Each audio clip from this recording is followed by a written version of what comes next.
time is relative. Huh? How often have we heard that? But I think it has to be understood in a very special sense. Our understanding of time is relative to our understanding of things. And when we realize that there are really no things, that the world isn't a collection of separate things, but in fact it's a confluence of interacting processes, and processes are themselves inherently temporal. Once we see that, I think we overcome the duality between things and time. In other words, when we realize that we are time, that our very nature is temporal, and there's no second other time outside us that we are within, then we live in the eternal present.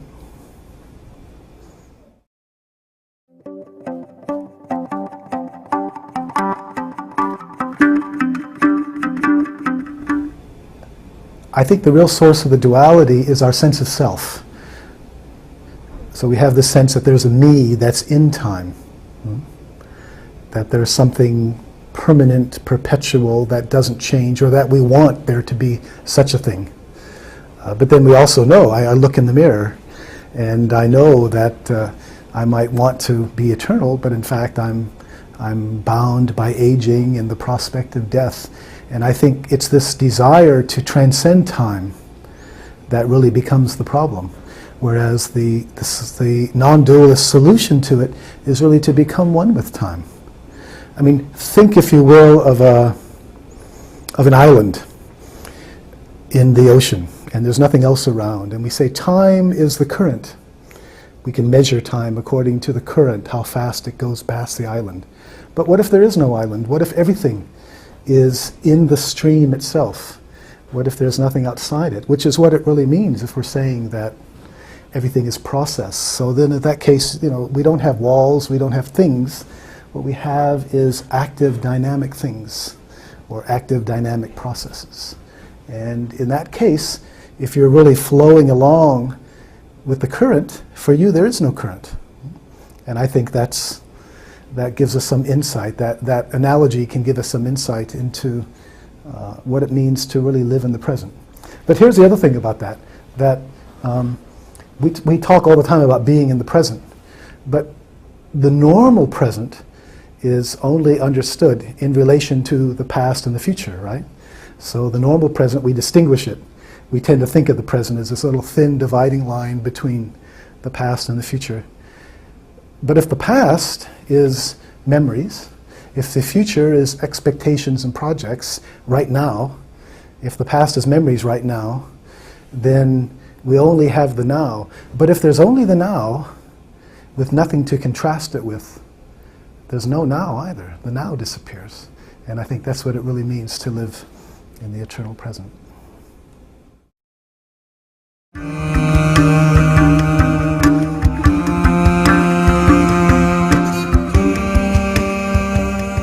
I'm reminded of what Nagarjuna said, the great Buddhist philosopher, talking about time and deconstructing it in his own way. He said, so the young man doesn't grow old, and the old man doesn't grow old. You see, we separate out a thing, and time is this external container that the thing is in. But when we really deconstruct the duality between them, yes, of course, processes change. That's the nature of a process. And likewise, our physical processes are always transforming. The problem, I think, is just our usual way of thinking of the present as something that's constantly falling away.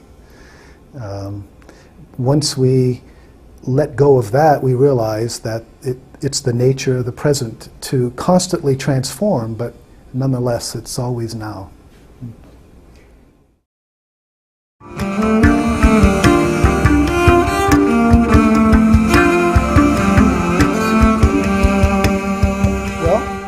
Another way to say that, of course, is one of the reasons we invent time is that we feel that there's something lacking within us. And our time is our project to become complete. We need the future. From a Buddhist standpoint, I would say that the essential, if I had to pick out one teaching of the Buddha, and especially the essential one that's relevant for us today, it's the connection that Buddha makes between dukkha, suffering, and our delusive sense of self, right? In contemporary terms, we can say that the sense of self is a construct, composed of mostly habitual ways of thinking, feeling, acting, reacting, and so forth. But we have the sense of a me. It doesn't refer to anything real. It has no substantiality, right? In other words, it's always ungrounded. Not only ungrounded, but ungroundable. It is inherently insecure, uncomfortable. I call that the shadow of the sense of self, this constructed sense of self, is that it's always haunted by this feeling that there's this lack, some sense of something missing, something isn't quite right. And the problem, of course, is that we misunderstand what's going on and we look outside ourselves. We try to find something. If only I get enough money, if only I'm famous enough, if only I'm sexy enough, if only I'm powerful enough. We're always looking and we think if we just have enough of that, then that'll provide the grounding that we want. Whereas we know from the non-dualist traditions that the solution is to look inside and realize that there is no inside. As Nisargadatta put it so well, when I look inside and see that I am nothing, that's wisdom. When I look outside and see that I am everything, that's love. Between these two, my life turns. So, getting back to time, the reason we're so future-oriented as a species is haunted by this sense of lack. Time, we need the future, because that's when our projects to become complete, to feel more real, will be completed. When we meditate, for example, we have to let go of that, and we're just in the present, and of course for most of us, especially at the beginning, that's pretty uncomfortable.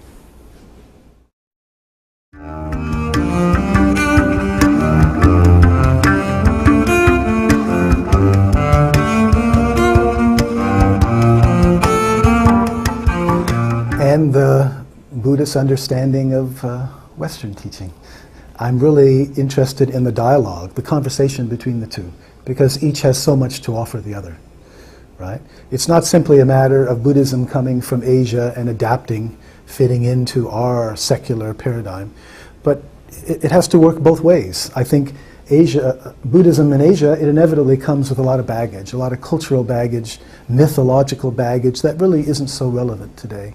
But on the other side, we have a West that's in a time of incredible crisis. I mean, many things are starting to fall apart. And it's not just that we have economic problems or social problems, but at the heart of them is a sense that there's something wrong with our worldview, our paradigm. And if we can only clarify what really the essence of Buddhism and other non-dualist teachings is, then this coming together can be really powerful and very important, I think, for both sides.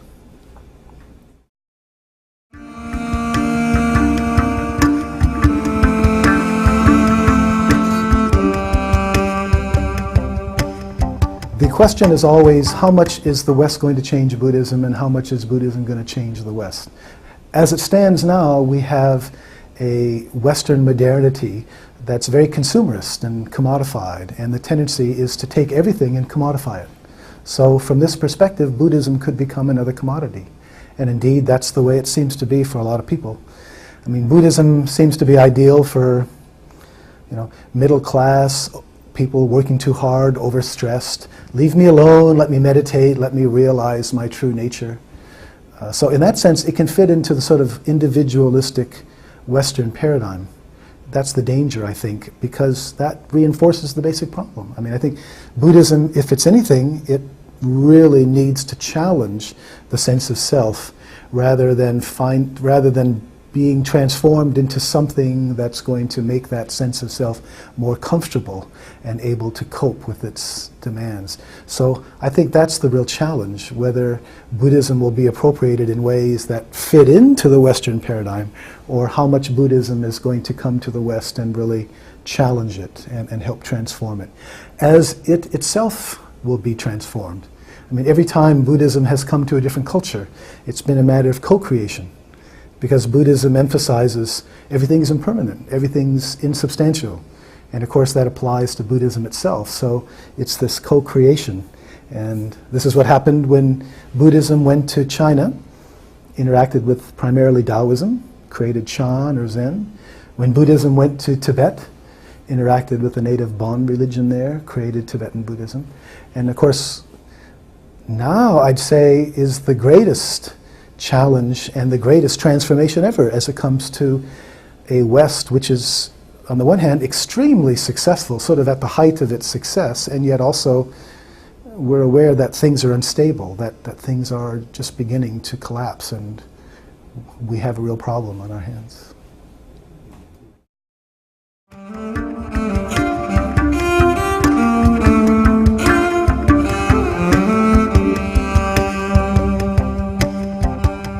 I think there are precise and profound parallels between what Buddhism says about our individual situation, our individual predicament, the one that is traditionally addressed in Buddhism, working on yourself and so forth, personal transformation.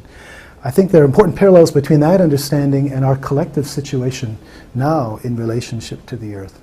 I mean, Buddhism is basically saying, as I understand it, the sense of self is an illusion. What is this getting at? In contemporary terms, the feeling that there's a me in here, that David Loy is behind the eyes, inside the ears, and you're outside, the world is external and objective to me. That sense of duality is the great delusion at the root of our suffering. We usually misunderstand that. We, as I was saying earlier, we try to cling to something that we hope might give us some sense of reality or grounding. And what we really need to do is find our connectedness, be able to really realize that we're not separate from the world. This applies not only in terms of social justice issues, to realize that I can't promote my own well-being at the cost or indifferent to the well-being of everyone else, because that's another version of the same fundamental delusion, isn't it? But the same thing works ecologically.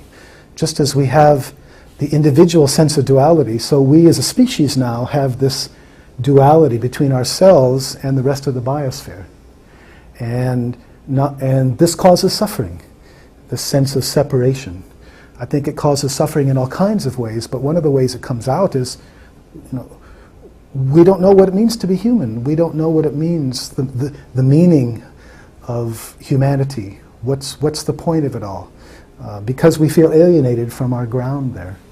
And just as we often personally misunderstand the problem and try to resolve it by clinging to something outside ourselves. So I think now this helps us to understand our obsession with never-ending economic growth and technological development. I think that's what's going on there, is because we feel alienated from our ground, the biosphere, we misunderstand the problem. We try to secure ourselves by turning everything into a resource, everything into something that we can control, that we can buy or sell, or at least commodify.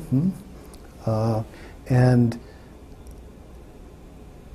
yet it seems like we never have enough. I mean, that's the fundamental delusion. Just as if what you're looking for, just as if you misunderstand what your problem is and you think personally your sense of lack is because you don't have enough money. So I think as a species, and certainly with our economic system, we misunderstand what the problem is, and we always think it's economic growth. But there's no end to that. Technological development, there's no end to that. We really do have to realize, and I think this is the only way we're fundamentally going to resolve the ecological problem, is realize our collective non-duality between us as a species and the rest of the biosphere. And then the meaning of our lives will become clear. Certainly for several generations to come, our role, the role of humanity, is very clear. It's to heal this rupture. We have a damaged planet. We have a planet that's hurting. Species are disappearing. It's polluted. Our role, very clearly, is to repair that rupture. And of course, there's a lot to do there.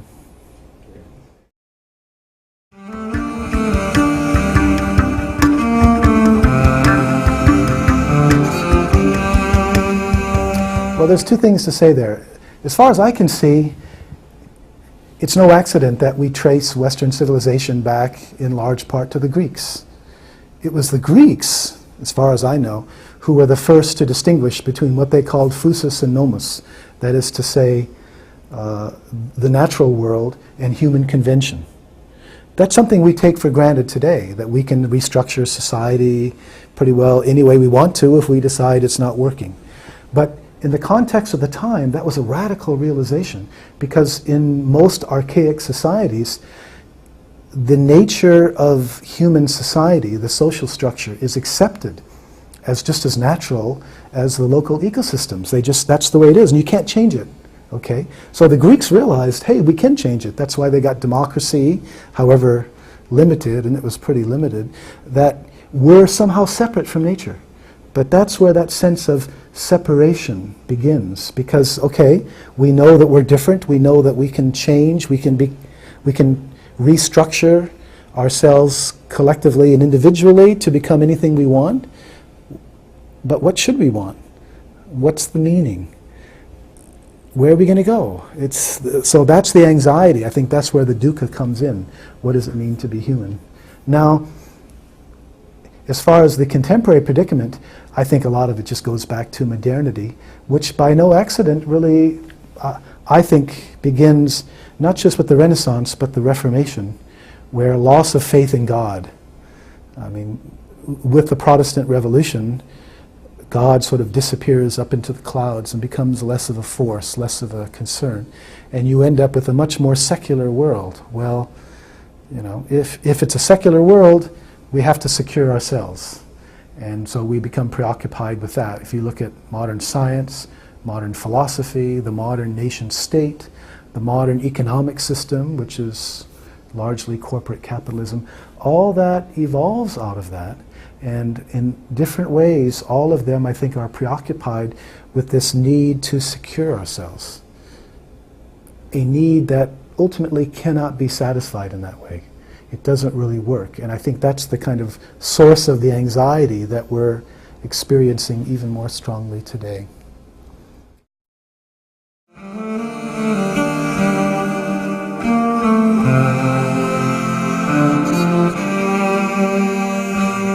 Well, this is interesting because it's important, I think, to distinguish the kind of non-duality that I'm familiar with in my own Zen practice from what's sometimes called mindfulness.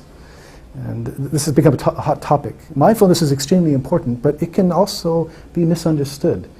The question is, ultimately, who's being mindful? Is there still a sense of duality, that I am being mindful of something? Dogen, the great Japanese Zen master, said, and this is one of my favorite all-time quotes, "To study Buddhism is to study yourself. To study yourself is to forget yourself. To forget yourself is to realize your intimacy or your non-duality with all things." If the sense of self is a construct made up of usually habitual ways of thinking, feeling, acting, remembering, planning, etc., intending, when we're actually meditating, what are we doing? Well, the thoughts still come in our head, the feelings, etc., the plans, the memories, etc.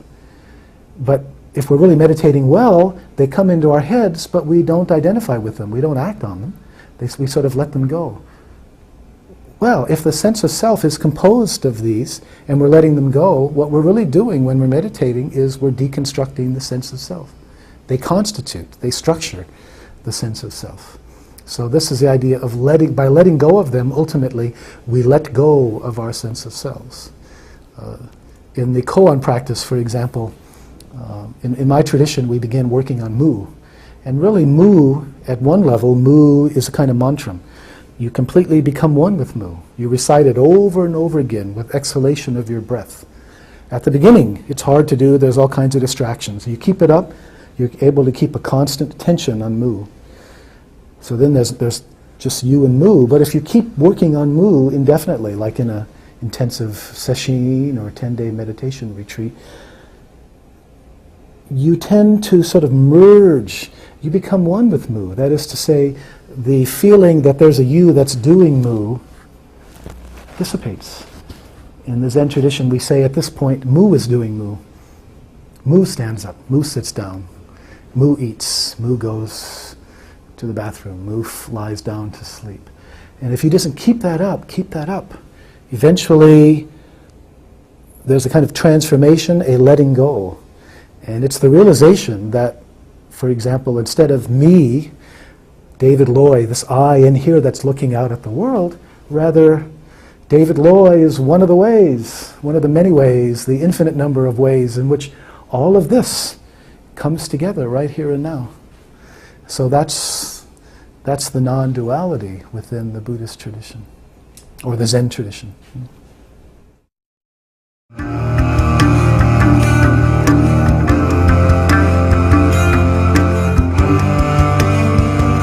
Kensho literally means seeing into your own self-nature. And in order to do that, we have to let go of the sense of self and to realize, as Dogen also said, I mean, after his own great awakening, he said, I came to realize clearly that mind, my mind, is nothing other than the rivers and the mountains and the trees, the sun, the moon, and the great wide earth. In other words, my mind, remember Nisargadatta, when I look inside and see that I'm nothing. My mind isn't in here. This is my mind. And so that's one way to say realizing my true nature.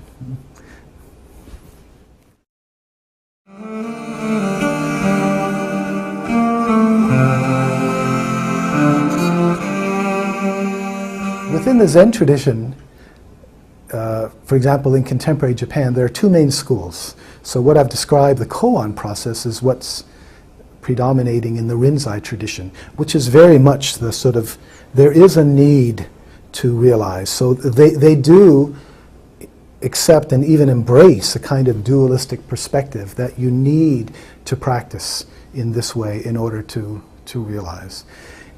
Interestingly, Dogen himself was of the Soto school, and the whole point, the whole emphasis of Dogen's practice was that practice and realization are not separate.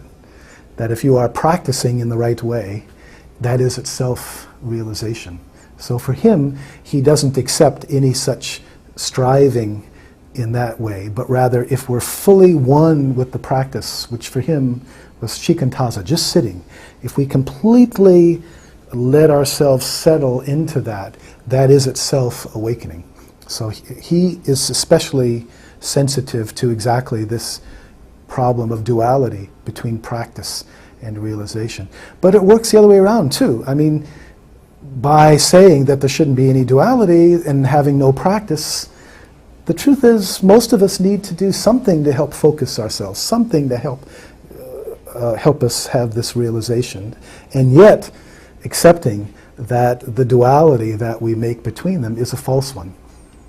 Zen, and I think Buddhism in general, would certainly accept that, but say that it's a kind of tentative or conventional duality that is necessary in order to be motivated to practice. You need the raft in order to get over the river of life and death, as Shakyamuni Buddha said, but you also don't want to carry it on your back everywhere you go. So it has a function, it has a heuristic function, and ultimately, maybe you could say it more generally, as opposed to the Abrahamic traditions, Judaism, Christianity, Islam, where the fundamental duality is good and evil. Are you doing what you should? Are you on the side of the good, etc.? It's a matter of the will. The fundamental duality, and there is the duality within the Buddhist tradition, is between ignorance and awakening, right? Between delusion and wisdom. And ultimately, of course, to wake up is to conflate that duality and to realize that there never was anything missing, anything lacking from the very beginning, but nonetheless, within the Buddhist tradition, it accepts the need for practice in order to eventually overcome the duality between practice and awakening.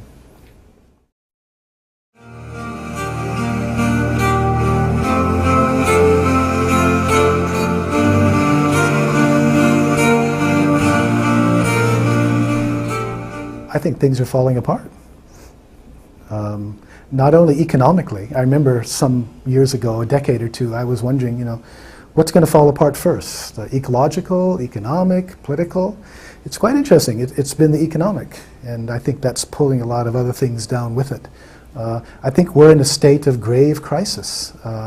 The backdrop, of course, is always the ecological crisis, the fact of climate change and 7 billion people.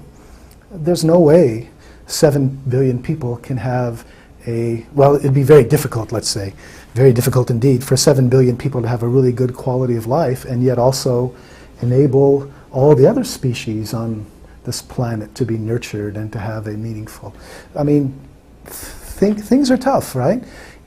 Economically, this corporate consumer capitalism, it's sort of, ever since the collapse of communism about 20 years ago, it's sort of taken off its velvet glove, and I think it's showing in this split, this growing gap between the rich and the poor, its true nature, and it's incompatible.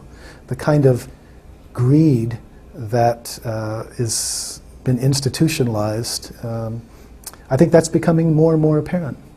From a Buddhist perspective, the Buddha never had very much to say about evil per se, but he had a great deal to say about what he called the three fires, or in Mahayana, the three poisons: greed, ill will, and delusion. And one of the important things I think that Buddhism can contribute, new paradigm, new perspective, and worldview, is the realization that today we have institutionalized them. I mean, our economic system is institutionalized greed. Our militarism in the United States has become an extremely militarized society. That's institutionalized ill will or aggression. And likewise, our corporate media and often our educational system, institutionalized delusion. So this is something that I think Buddhism, given the kind of focus, the perspective it has, it can help us see more clearly. One of the most important teachers of all today, Thich Nhat Hanh, maybe second only to the Dalai Lama himself as one of the really essential teachers, he has been talking about the next Buddha, he says, may come as a Sangha. Very interesting. In conventional Buddhism, like in most other religions, there's the idea of the Messiah, and it's interesting. You find it in the Jewish tradition, of course, it's very strong. They're waiting for the Messiah or think it's someone's the Messiah. Even in Christianity, where you had a Messiah, he's got to come again. It's never enough, right? Islam, you have the hidden Imam and Shiite Islam. Buddhism too, Maitreya Buddha, the next Buddha who's going to come. But this whole idea that we can wait for the next person who's going to come and save us from ourselves. Nope, that's not going to work anymore. We're at a different point of transformation. And I think Thich Nhat Hanh is right. The next Buddha is going to have to be coming. The next Buddha will come as a Sangha, or the next Buddha will come as a community. That is to say, it's not enough for a few enlightened people to come and tell us what they've learned. We need a collective enlightenment, as Thich Nhat Hanh puts it, if we're going to save ourselves from the destruction of our greed and so forth. And that's very much the sense of what's going on now, that there is some bottom-up transformation of consciousness. Unfortunately, the people who have the most to gain from the present system are the ones who control the present system, so it's not so easy to change. That's why I say I think it's from the bottom up. But definitely something is happening. It's very clear. How quickly? I mean, there's no guarantee of success here. I'm reminded of what H.G. Wells said, that history is a race between education and catastrophe. And it really does feel like in the last decade or two, both have sped up, both are accelerating. And well, it's a very exciting time to be alive, isn't it?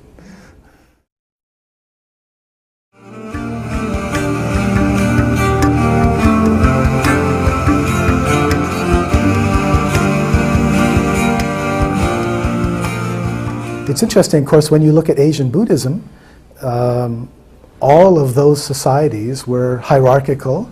I mean, none of them was democratic. They were all patriarchal, even though the Buddha himself, I think, wasn't patriarchal. But inevitably, as Buddhism became institutionalized, it took those forms. And that's part of the challenge now that Buddhism comes to the West. About half a century ago, Gary Snyder said something very, very pertinent, I think. He said, the mercy of the West has been social revolution. The mercy of the East has been insight into the basic self or void, the emptiness of the self. He said, we need both. And that's one interesting way to understand the coming together, right? When you look at the Abrahamic traditions, which is the other source of the West, they have something extremely important that Buddhism lacks, this prophetic emphasis on social justice. And you bring that together with the Greek tradition, the realization we can transform. What you get, of course, is our evolutionary concern, especially in the modern area, to transform society, to make it a better, more socially just society, right? Social justice, that's not a Buddhist concept. The Buddhist concept is, of course, dukkha, suffering. It's all about overcoming suffering. But because Buddhism, in all Asian societies, none of them is democratic traditionally until the modern era, right? So Buddhism, in order to survive, it couldn't threaten the rulers. It had to keep a low profile. It had to emphasize, okay, personal dukkha, but it couldn't challenge the institutionalized, the collective dukkha. But now that Buddhism comes to the West, then we can ask more questions. We can ask in our social engagement, well, let's look not only at individually produced dukkha from my ways of thinking, let's look at the dukkha imposed on millions of children because of unjust social institutions, you see. So there are new possibilities. In the same way that I think the West can help Buddhism develop in certain ways, I think we can also see that the Western emphasis on social transformation has been very much limited by the fact that when you have a revolution, the new people, what you end up with is that one gang of thugs is replaced by another, because we haven't had enough of a realization in the West that we have to transform ourselves. In other words, if the emphasis of the West is on social transformation, I think it's been limited because we haven't also realized the importance of individual personal transformation. It's not only creating a society where the structures are so good, the institutions are so good that no one has to make an effort to be good. No, you need both. We need to realize that they have to go together. And that's one of the really very exciting things that's going on right now.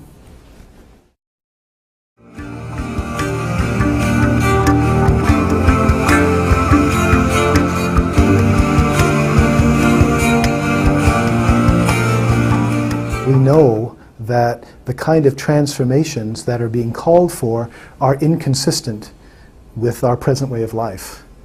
And there's a bit of a problem in that for a lot of people in modern, especially Western societies, there's a certain comfort level that it's very hard to think of changing.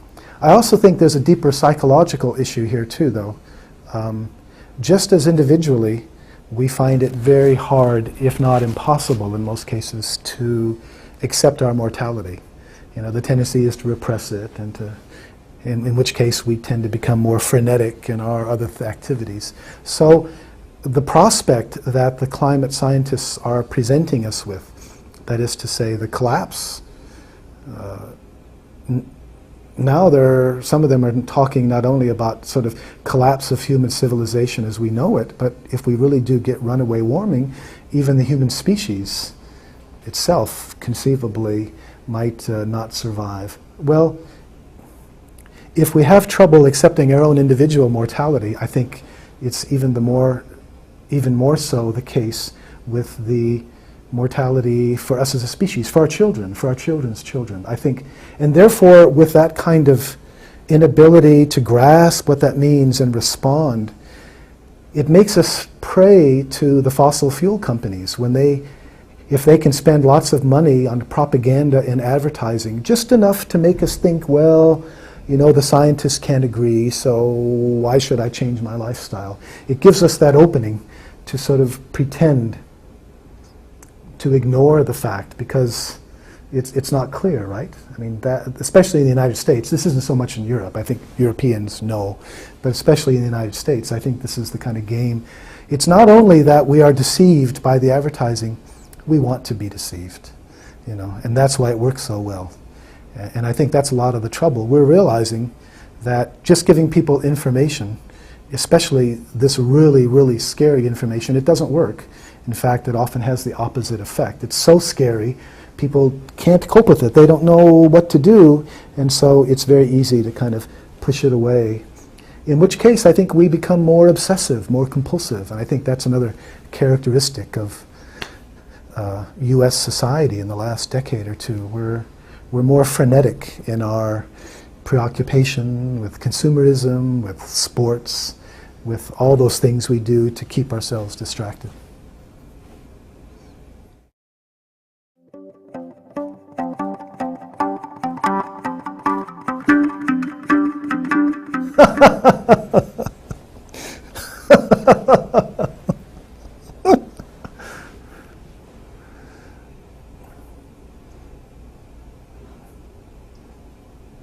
Anything else?